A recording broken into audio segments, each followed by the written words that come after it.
दिल्ली के अंदर फरवरी के महीने में दिल्ली चुनाव के बाद नॉर्थ ईस्ट दिल्ली में स्पेसिफिकली बड़े लेवल पे दंगे हुए और जब हम गुजरात के दंगों के बारे में चर्चा करते हैं, मेरे जैसे लोग जो लोग दिल्ली में रहे, दिल्ली में पले बढ़े, हमारे लिए बड़ा मुश्किल होता है ये विजुलाइज करना, ये सोचना कि कैसे हो सकता है कि दो समुदाय के लोग जो अपने आसपास रहते हैं, एक दूसरे के त्यौहार मनाते हैं, एक दूसरे के साथ बिजनेस ट्रांजैक्शंस करते हैं, एक ही स्कूलों में जाते हैं, एक ही सिनेमा घरों में पिक्चरें देखते हैं, कैसे होता है कि ये दो समुदायों के लोग इस तरह से हैवान हो जाएं कि वो एक दूसरे की हत्याएं कर दें, एक दूसरे के घरों की महिलाओं की इज्जत लूट लें, एक दूसरे को पेट्रोल से जला के जिंदा जला दें। मगर इस बार दिल्ली के अंदर, दिल्ली का वासी होने के नाते हमने ये चीज अपने सामने होती हुई देखी है कि कैसे दिल्ली के अंदर धीरे धीरे धीरे धीरे धीरे धीरे माहौल इतना खराब किया गया कि सब लोग, पॉलिटिकल ऑब्जर्वर्स, इंडिपेंडेंट ऑब्जर्वर्स, समाज सेवी, सब लोग फरवरी के महीने में ये कह सकते थे कि भाजपा के नेताओं ने एक तयबद्ध स्क्रिप्ट के अनुसार दिल्ली के माहौल को इतना सांप्रदायिक कर दिया, इतना जहरीला कर दिया, इतना दूषित कर दिया था कि अब कभी भी दिल्ली के अंदर दो समुदायों के बीच में दंगा हो सकता है। और ये जैसे अमित शाह जी की भाषा के अंदर क्रोनोलॉजी को समझना जो है वो बहुत जरूरी है कि कैसे ये क्रोनोलॉजी हुई। जब भी हम बड़े बड़े युद्धों की बात करते हैं, हम कहते हैं महाभारत का युद्ध कैसे हुआ, कौरव और पांडवों के बीच में लड़ाई थी सत्ता को लेकर। रामायण में भगवान राम को वनवास क्यों हुआ, राजा दशरथ ने कहा था कि आप वनवास पे जाओ, इसलिए वनवास हुआ। मगर अगर क्रोनोलॉजी को देखें तो भगवान राम को वनवास इसलिए हुआ क्योंकि कैकेयी माता के पास एक महिला थी मंथरा, जो पूरे दिन कैकेयी के दिल में नफरत भरती थी, राम के खिलाफ नफरत भरती थी, भरत के लिए प्यार भरती थी। और मंथरा ने इतनी नफरत भरी कि भगवान राम को भी वनवास जाना पड़ा। नाम कैकेयी का ही आता है, मगर क्रोनोलॉजी समझेंगे तो मंथरा थी। महाभारत के युद्ध में कौरव और पांडवों का युद्ध हुआ, मगर क्रोनोलॉजी को देखेंगे तो उसमें भी एक दूषित आदमी था जिसने हर वक्त जहर भरा। वो थे गंधर्व के राजा शकुनी, गांधारी के भाई शकुनी, दुर्योधन के मामा शकुनी, जिन्होंने सिर्फ और सिर्फ नफरत भरी दुर्योधन के मन में और कौरवों के मन में। पांडवों के लिए सिर्फ नफरत भरते रहे और अंततः युद्ध हुआ। तो दिल्ली के दंगों की मंथरा और दिल्ली के दंगों का शकुनी कौन था? मुझे लगता है दिल्ली को समझने वाला एक एक आदमी कह सकता है कि दिल्ली की दंगों की मंथरा और शकुनी भाजपा के वो सब नेता थे जिन्होंने जहरीले बयान दिए। अनुराग ठाकुर हो, प्रवेश साहिब सिंह वर्मा हो, गिरिराज सिंह हो, योगी आदित्यनाथ हो, अमित शाह हो या कपिल मिश्रा हो, इन सब लोगों ने दिल्ली के अंदर सांप्रदायिक बयान दिए और एक संप्रदाय के अंदर दूसरे संप्रदाय के लिए नफरत भरी और खुल्लम खुल्ला भरी। खूब टीवी पे रिपोर्ट हुआ, खूब अखबारों में रिपोर्ट हुआ। और आज जब यह बात सामने आ रही है कि शाहीन बाग के ऊपर जो लोग बैठे थे, जो लोग प्रमुखता से शाहीन बाग के प्रोटेस्ट को चला रहे थे, वो भाजपा ज्वाइन कर रहे हैं, तो ये बात साफ हो जाती है, ये साफ हो जाती है कि इन्हीं के लोग इस तरफ हिंदुओं को भड़का रहे थे और इन्हीं के लोग उस तरफ शाहीन बाग में मुसलमानों को भड़का रहे थे। और दंगा कराने के अंदर इन लोगों की और भाजपा की प्रमुख जिम्मेदारी है। हम ये मांग करते हैं, ये सब लोग प्रमुख नेता जिन्होंने भाजपा को ज्वाइन किया है, बताया जाता है कि करीब 50 बड़े बड़े नेताओं ने, शाहीन बाग के प्रोटेस्ट के नेताओं ने जो भाजपा को ज्वाइनिंग करी है, उन सब की जांच होनी चाहिए। वे पिछले 3 महीने से किन किन भाजपा के नेताओं के संपर्क में थे, भाजपा के नेताओं से उनको क्या डायरेक्शंस मिलती थी और शाहीन बाग का प्रोटेस्ट कराने में और उसको जारी रखने में उनकी क्या भूमिकाएं थी। एक बात और मैं करके अपनी बात खत्म करता हूं। दिल्ली के अंदर जब शाहीन बाग का प्रोटेस्ट चल रहा था तो एक वक्त ऐसा आया, चुनाव भाजपा हार चुकी थी, शाहीन बाग का पूरा माहौल खड़ा करने के बाद भी हार चुकी थी, तो एक वक्त ऐसा आया कि 23 फरवरी को प्रो एंटी सीएए प्रोटेस्टर्स ने जाफराबाद मेट्रो स्टेशन के नीचे वाली सड़क के ऊपर धरना शुरू किया। ये 23 फरवरी की बात है और मैं जो फैक्ट्स आपको बता रहा हूं ये फैक्चुअल बातें हैं, ये वेरीफाइड फैक्ट्स हैं। इसके अंदर ये नहीं है कि ये मेरी कहानी है, ये एक सबके द्वारा मानी गई घटनाओं का मैं जिक्र कर रहा हूं। इसके अंदर कोई जिक्र काल्पनिक नहीं है, कोई भी घटना। 23 फरवरी को जाफराबाद मेट्रो स्टेशन के नीचे एंटी सीएए प्रोटेस्टर्स ने धरना शुरू किया।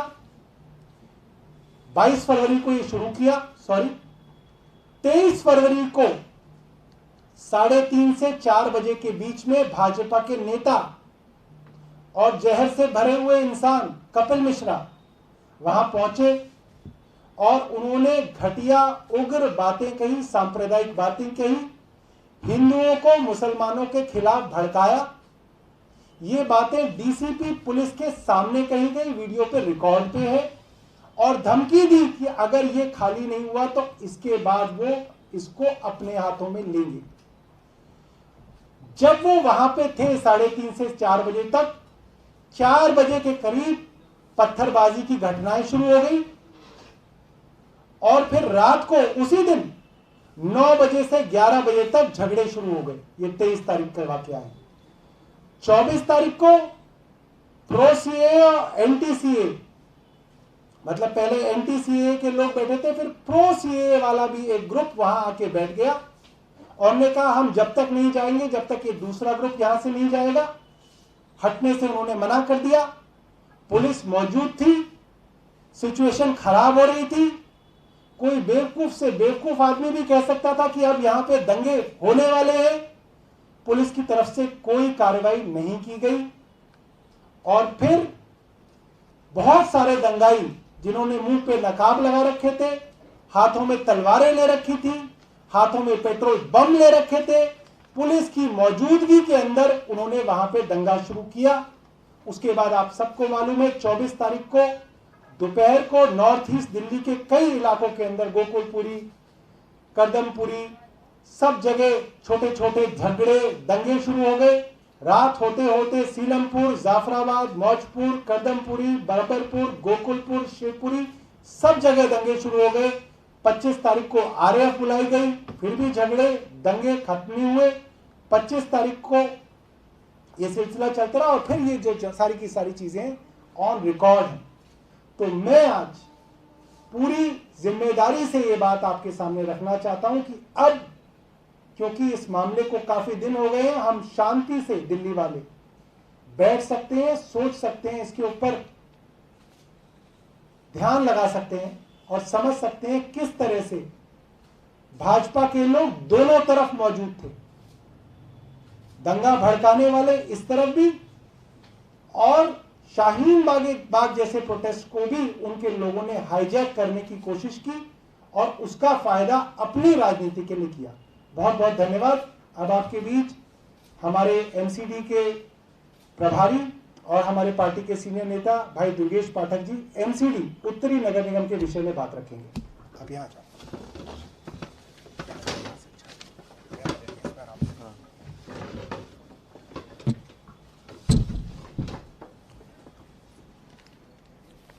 धन्यवाद सौरभ भाई।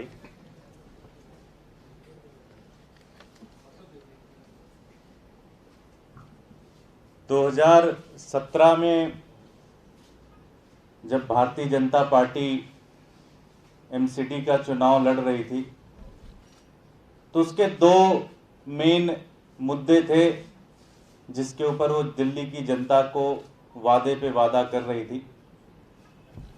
उनका पहला इशू ये था कि, और वो खुद भी मान रहे थे कि लगभग 10 साल से दिल्ली में एमसीडी के अंदर उनकी सरकार थी और मनोज तिवारी जी और उनके लीडर्स ने माना कि जो हमारे काउंसलर हैं, जो कि लगभग 10 साल से काउंसलर बने हुए हैं, वो सारे के सारे भ्रष्टाचार में पूरी तरह से डूबे पड़े हुए हैं और जनता में बहुत ही अलोकप्रिय हैं। और उन्होंने दिल्ली की जनता से माफी मांगी और कहा कि हम सारे पार्षदों की टिकट काट रहे हैं। और एक नारा वो लेके आए, नए चेहरे नई उड़ान। और उन्होंने कहा कि ये जो नई चेहरे हैं ये दिल्ली की जनता को एक नया उड़ान देंगे। दुर्भाग्य से ये नए चेहरे भ्रष्टाचार में पुराने चेहरों के बाप निकले। इसी तरह से उन्होंने एक दूसरा वादा किया था और वो मनोज तिवारी जी का ही है। उन्होंने कहा था कि दिल्ली की जनता के ऊपर कोई भी नया टैक्स नहीं इंट्रोड्यूस करेंगे, वो कोई भी नया टैक्स नहीं लगाएंगे वो। ऐसा मनोज तिवारी जी ने दिल्ली की जनता को वादा किया। दुर्भाग्य से वो दोनों वादे झूठे निकले। दिल्ली की जनता को उन्होंने धोखा दिया और उसके बदले में दिल्ली की जनता को उन्होंने 3 कूड़े के बड़े बड़े पहाड़ दिए, जो कि भारतीय जनता पार्टी के भ्रष्टाचार और नाकामी का सबसे बड़ा जीता जागता सबूत है दिल्ली के अंदर। साथियों, नॉर्थ एमसीडी की बात है। पिछले दिनों आप लोगों ने देखा होगा कि साउथ एमसीडी के अंदर इन्होंने कुछ टैक्स बढ़ाए, उस पर हम लोगों ने विरोध किया, विरोध प्रदर्शन किया। लेकिन उसके बाद भी भारतीय जनता पार्टी के जो नेता हैं वो कल स्टैंडिंग कमेटी के अंदर नॉर्थ एमसीडी के अंदर 4 नए टैक्स, जी हां 4 नए टैक्स दिल्ली की जनता के ऊपर इंट्रोड्यूस करने जा रहे हैं।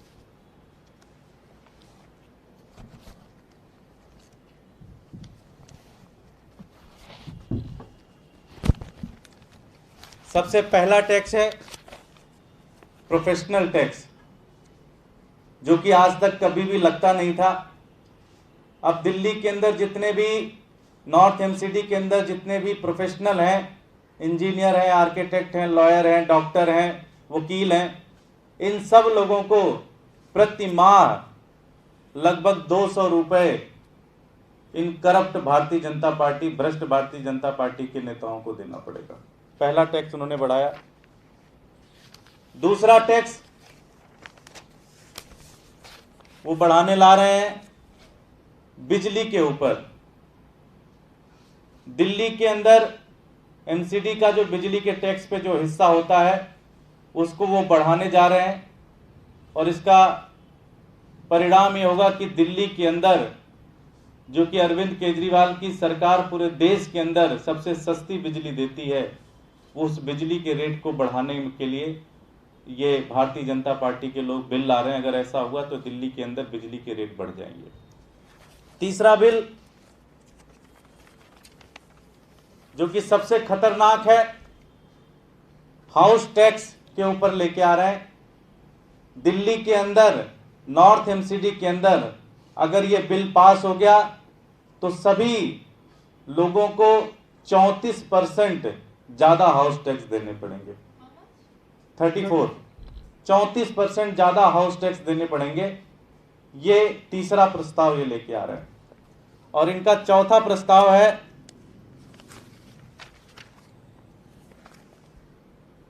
ट्रांसफर, प्रॉपर्टी ट्रांसफर के ऊपर एक टैक्स ला रहे हैं।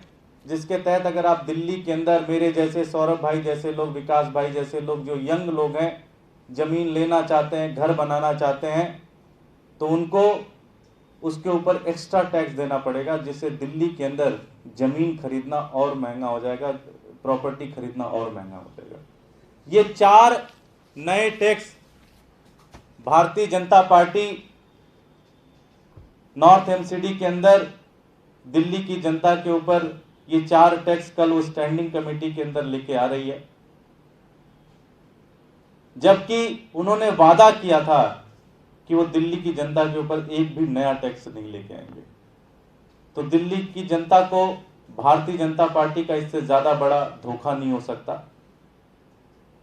हम इस मंच से, प्रेस वार्ता के माध्यम से आम आदमी पार्टी ये मांग करती है भारतीय जनता पार्टी के सभी नेताओं से कि ये बिल आप ना लेके आए, ये सारे प्रस्ताव आप ना लेके आए, अन्यथा आम आदमी पार्टी के पास कोई दूसरा रास्ता नहीं बचेगा।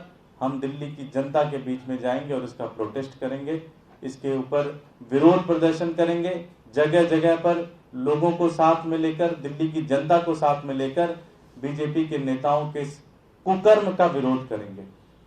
कल 2 बजे स्टैंडिंग कमेटी की मीटिंग है सिविक सेंटर में।